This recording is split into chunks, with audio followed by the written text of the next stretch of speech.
Flow over weirs. तो last lecture में हम नॉच को डिस्क्राइब कर चुका हूँ मैं डिटेल में। इसके अलावा उससे पहले मैंने ऑरिफिस को भी डिस्क्राइब किया है, इसको एक्सप्लेन किया डिटेल में। आज हम जो है वो वेयर की तरफ आएंगे और वेयर एक्सप्लेन करने के बाद मैं बताऊंगा कि डिफरेंस क्या है वेयर में, नॉच में और ऑरिफिस में। तो बेसिकली वेयर जो होता है एक स्मॉल डैम होता है। डैम क्या है? डैम इज अ बैरियर और obstruction which is basically which raises the water level on the upstream side of stream or river। ठीक है, तो where small dam होता है which is built across a stream or river to control the upstream water level। ठीक है, water level जो upstream side पे है उसको कंट्रोल करने के लिए, to raise the water level on the upstream side.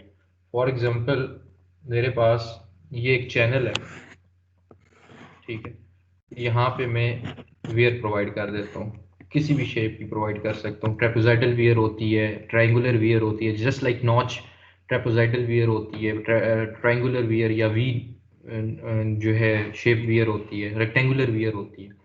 ठीक है, इस तरह। लेकिन इससे पहले कि मैं मजीद इसको एक्सप्लेन करूँ, नॉच और वियर में डिफरेंस ये है, नॉच जो होती है वो स्मॉल साइज होती है और वियर का जो साइज होता है वो नॉच से बड़ा होता है।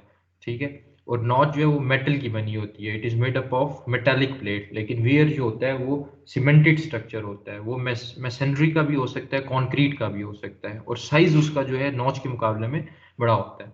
और वियर बेसिकली है एक small dam which is built across a river to raise the upstream water level, to control the upstream water level। ठीक है, या फिर वेयर को मैं इस तरह डिफाइन कर सकता हूँ, ये एक हाइड्रोलिक स्ट्रक्चर है, हाइड्रोलिक कंट्रोल स्ट्रक्चर है that allows water to flow over it. जो वाटर होता है, वाटर जो है ना वेयर के सरफेस के ऊपर से गुजरता है, जस्ट लाइक ये जो फिगर बनी हुई है इसमें वाटर क्या है, इस फिगर में जो वाटर है वो वेयर की टॉप जो है, टॉप ऑफ वेयर है उसके ऊपर से यूं गुजर है। ठीक है, तो या इसको मैंने जो सेकंड डेफिनेशन बताई कि it is a hydraulic control structure that allows water to flow over its top. ठीक है, तो वेयर जो होती है वो सीमेंटेड स्ट्रक्चर होता है। नॉच और वेयर में डिफरेंस ये है, नॉच का साइज स्मॉलर होता है और वेयर का साइज नॉच के मुकाबले में ग्रेटर होता है।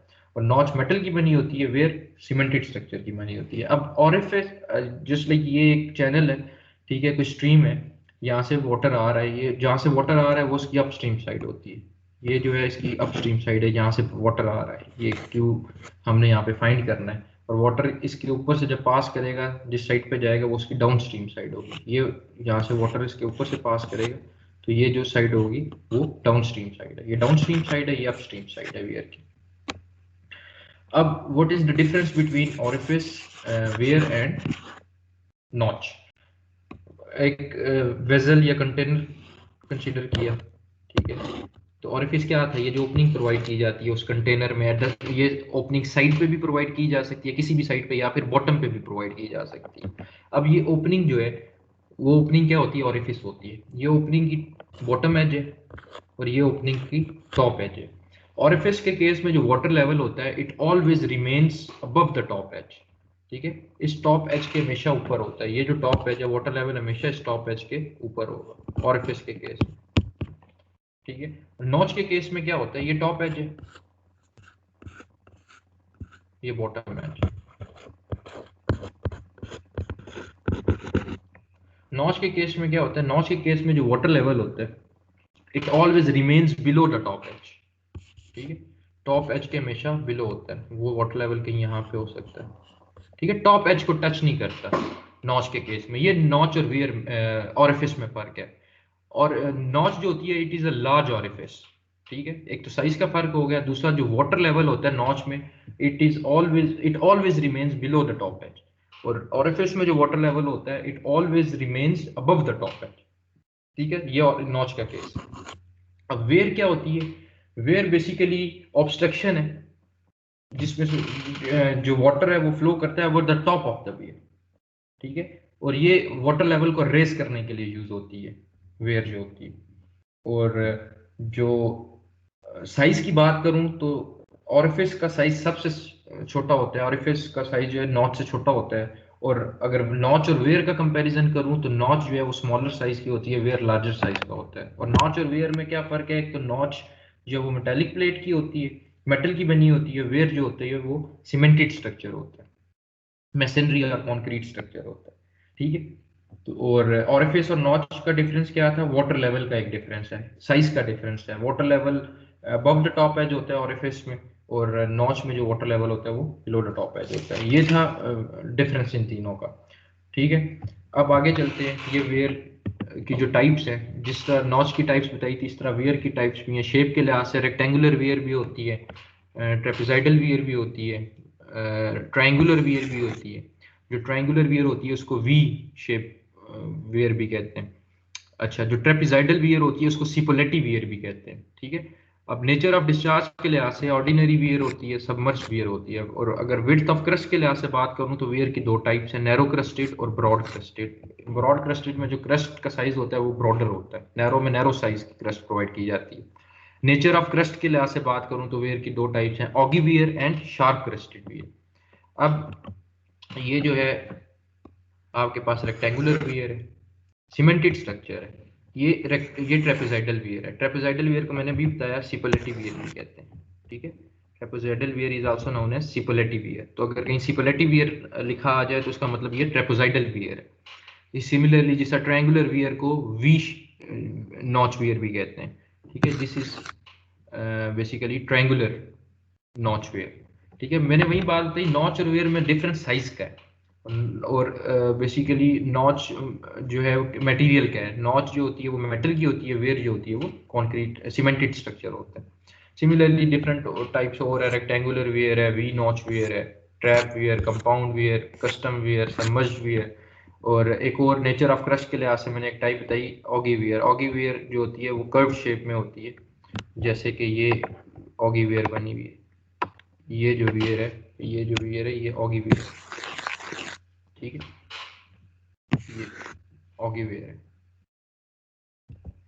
अब जिस तरह नॉचिस के केस में हमने डिस्चार्ज फाइंड किया था for rectangular wear, for triangular wear, for trapezoidal wear, जो फार्मूला ड्राइव किया था, जो रेक्टेंगुलर वियर का केस है वो सेम है जो रेक्टेंगुलर नॉच के केस में हमने डिस्चार्ज निकाला था। तो दोनों केसेस सेम है। तो यही फार्मूला हमने ड्राइव किया था फॉर रेक्टेंगुलर नॉच डिस्चार्ज का, जो एक्चुअल डिस्चार्ज था कि वो एक्चुअल, ठीक है, वो यही फार्मूला हमने ड्राइव किया था नॉचिस के केस में। तो ये डेरिवेशन में दोबारा नहीं करा रहा इसकी, तो ये सिंपल मैंने फार्मूला जो फाइनलाइज फार्मूला है वो लिख दिया डिस्चार्ज ओवर रेक्टेंगुलर वियर के लिए। यही फार्मूला जो है हम न्यूमेरिकल प्रॉब्लम में यूज करेंगे। अब पैरान्यूमेरिकल है, इसमें सेम वही जो हम पहले भी नॉच के केस में कर चुके हैं, कोई फर्क नहीं है। लेंथ गिवन है 4.5 मीटर्स, ठीक है। हेड ऑफ वाटर गिवन है, कितना हेड है वाटर का, 300 मिलीमीटर, ठीक है। एच, कैपिटल एच से उसको हम डिनोट करते हैं, तो वो है 300 मिलीमीटर। जब उसको मीटर में कन्वर्ट करोगे वो 0.3 मीटर बन जाएगा। इसके अलावा फाइंड क्या करना है, हमने फाइंड डिस्चार्ज करना है।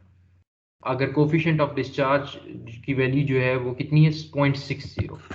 सिंपल फार्मूला लगाया, जो फाइनलाइज फार्मूला था उसमें वैल्यूज को पुट किया, आंसर मेरे पास आ गया 1.31 मीटर क्यूब पर सेकेंड। अब डिमांड क्वेश्चन में अगर लीटर पर सेकेंड में है तो simple 1 metre cube is equal to 1000 litres. तो यहाँ पे मल्टीप्लाई बाय 1000 करवा दिया 1.31 को, तो आंसर आ गया 1310 लीटर्स पर सेकेंड। अब जो सेकंड क्वेश्चन है इसमें क्या डिमांड किया है जी उसने, उसने क्या है जी, एक वियर है 8 मीटर लॉन्ग, ठीक है। लेंथ वियर की कितनी है, एक रेक्टेंगुलर वियर है उसकी लेंथ है 8 मीटर, ठीक है, ये लेंथ 8 मीटर है। एंड डिस्चार्ज जो है वो है 9 मीटर क्यूब पर सेकेंड, क्यू की वैल्यू दे दी है उसने, लेंथ की मैंने। Maximum depth of water on the upstream side of wear, जो वाटर की डेप्थ है, क्योंकि वाटर मैंने कहा कि it flows over the top of wear. अब ये वाटर जो है ये बेसिकली इसकी यू टॉप सरफेस से गुजरेगा, तो ये जो वाटर की डेप्थ है ना टोटल, ये 2 मीटर की one. What should be the height of wear, wear की हाइट बतानी है। वियर की हाइट मतलब ये यहाँ से यहाँ तक ये डिस्टेंस बताना है, ठीक है। कैपिटल एच क्या होता था, वो क्रस्ट से टॉप सरफेस जो है वाटर की उस तक का डिस्टेंस होता था, हाइट ऑफ वाटर की, ठीक है, वो ये कैपिटल एच है। तो ये जो डेप्थ ऑफ वाटर है 2 मीटर, उसमें से ये कैपिटल एच माइनस करोगे तो हमारे पास हाइट ऑफ वियर आ जाएगी जो उसने रिक्वायर है जो क्वेश्चन में, तो ये वाली डेप्थ आ जाएगी। 2 मीटर में से ये एच माइनस करूंगा तो हाइट ऑफ वियर आ जाएगी। तो उसके लिए मुझे पहले एच फाइंड करना पड़ेगा। तो जो फार्मूला है, फाइनलाइज फार्मूला जो रेक्टेंगुलर केस में, चैनल के रेक्टेंगुलर वेयर के केस में है, वो ये है। इसमें से हमने एच को एक इक्वेशन की एक साइड पे कर दिया, बाकी पैरामीटर्स को दूसरी साइड पे ले गए। यहाँ से मैंने एच फाइंड किया। सो टोटल जो मैक्सिमम डेप्थ ऑफ वाटर थी अपस्ट्रीम साइड पे, वो 2 मीटर थी। उसमें से मैंने माइनस कर दिया जो एच है, हाइट ऑफ वाटर है। तो उसमें से जब मैं माइनस करूंगा तो मेरे पास हाइट ऑफ वियर आ जाएगी। ये इस क्वेश्चन की रिक्वायरमेंट थी। ये आपका असाइनमेंट प्रॉब्लम है, असाइनमेंट में अपलोड कर दूंगा LMS पे। अब ये जो रेक्टेंगुलर वेयर के केस में भी जो फार्मूला हमने ड्राइव किया, ये फार्मूला था फॉर सप्रेस्ड वियर। ये चीज याद रखनी है, सप्रेस्ड वियर।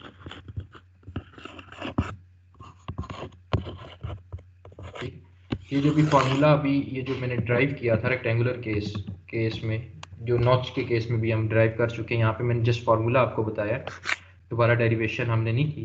तो ये जो फार्मूला था, this is for suppressed wear, ठीक है, विदाउट वेलोसिटी ऑफ अप्रोच। अभी ये पता होना चाहिए कि सप्रेस्ड वियर क्या है। तो ये फार्मूला सप्रेस्ड वियर के लिए। तो suppressed wear basically it is a weird which have it's side flush with the side of channel, ठीक है। और सप्रेस्ड वियर के केस में कोई एंड कॉन्ट्रैक्शन नहीं होती। अब what is and contraction? End contraction को लेटरल कॉन्ट्रैक्शन भी कहते हैं और साइड कॉन्ट्रैक्शन भी कहते हैं, ठीक है। तो सप्रेस्ड वियर जो होती है उसके केस में एंड कॉन्ट्रैक्शन मतलब साइड कॉन्ट्रैक्शन या लेटरल कॉन्ट्रैक्शन नहीं होती, ठीक है। ये चीज फ्रांसिस ने परफॉर्म की है जब सीरीज ऑफ एक्सपेरिमेंट। तो उसने प्रपोज की कि जब वियर सप्रेस्ड है तो वो जो फार्मूला अभी ड्राइव्ड फार्मूला है वो ठीक है, लेकिन अगर वियर सप्रेस्ड नहीं है, यानी अगर वियर के केस में एंड कॉन्ट्रैक्शन हो रही है, तो उस वक्त वो फार्मूला हम यूज नहीं कर सकते। तो उस वक्त जो फ्रांसिस ने फार्मूला दिया था वो ये फार्मूला दिया था। उसने कहा था जो इफेक्टिव लेंथ है वो अब L नहीं रहेगी, वो L माइनस 0.2h होगी। अब जो लेंथ है वो L माइनस 2h वो रेड्यूस हो जाएगी due to end contraction. End contraction क्या है? लेट्स सपोज ये मेरी वियर है, एक चैनल है, उसमें ये मैंने वियर इंस्टॉल की हुई,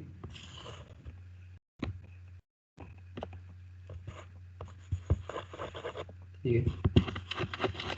जो मेरा वेयर का पोर्शन है वो यहाँ से यहाँ तक है, ये यहाँ से यहाँ तक जो सर्कल है यहाँ तक, ठीक है। अब होता क्या है,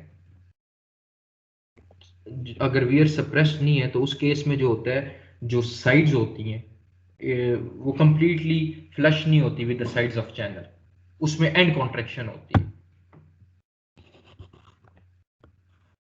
ठीक है। तो उस केस में जो इफेक्टिव लेंथ होती है वो अब यहां से लेके जो पहले यहां तक थी, जो पहले इधर से लेके यहां तक थी, अब वो इफेक्टिव लेंथ एंड कॉन्ट्रैक्शन की वजह से वो इफेक्टिव लेंथ रिड्यूस हो जाती है और वो बन जाती है L माइनस 0.2h। 0.2h मतलब कि यहाँ पे जो एंड कॉन्ट्रैक्शन होती है ये वो होती है 0.1h इस साइड पे, और इस साइड पे भी जो एंड कॉन्ट्रैक्शन होती है वो 0.1h। तो दोनों 0.1h यहाँ से माइनस किया, 0.1h यहाँ से माइनस किया, तो कितना हो गया 0.2h। तो टोटल लेंथ में से ये एंड कॉन्ट्रैक्शन माइनस करनी है, ठीक है। ये प्रपोज किया था फ्रांसिस ने, जैसे कि यहाँ पे नजर आ रहा है। ये इस केस में ये यहाँ पे एंड कॉन्ट्रैक्शन हो रही है, ये बीच में गैप आ गया, ठीक है, ये वाला। अब साइड्स जो है वो इट इज बेसिकली जो साइड्स हैं वो फ्लश नहीं है with the sides of channel.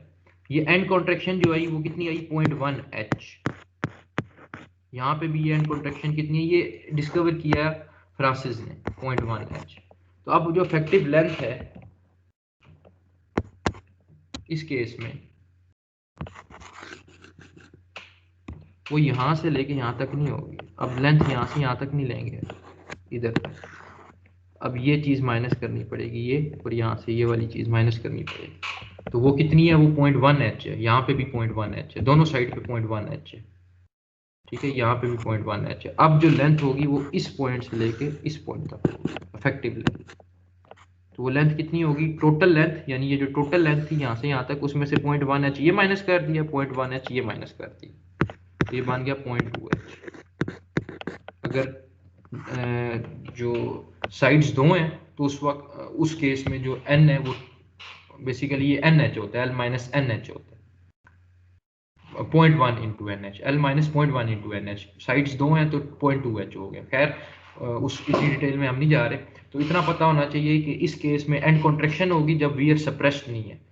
Suppressed wear का क्या मतलब है? ऐसी वियर जिसकी sides they are flush with the sides of channel, ठीक है, और कोई एंड कॉन्ट्रैक्शन नहीं हो रही।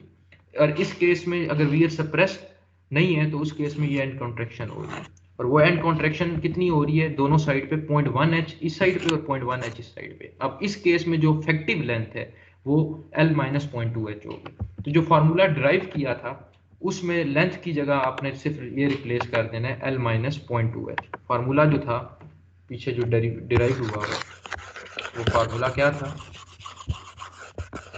वो फार्मूला था Q is equal to 2/3 CD L into under root 2G H power 3/।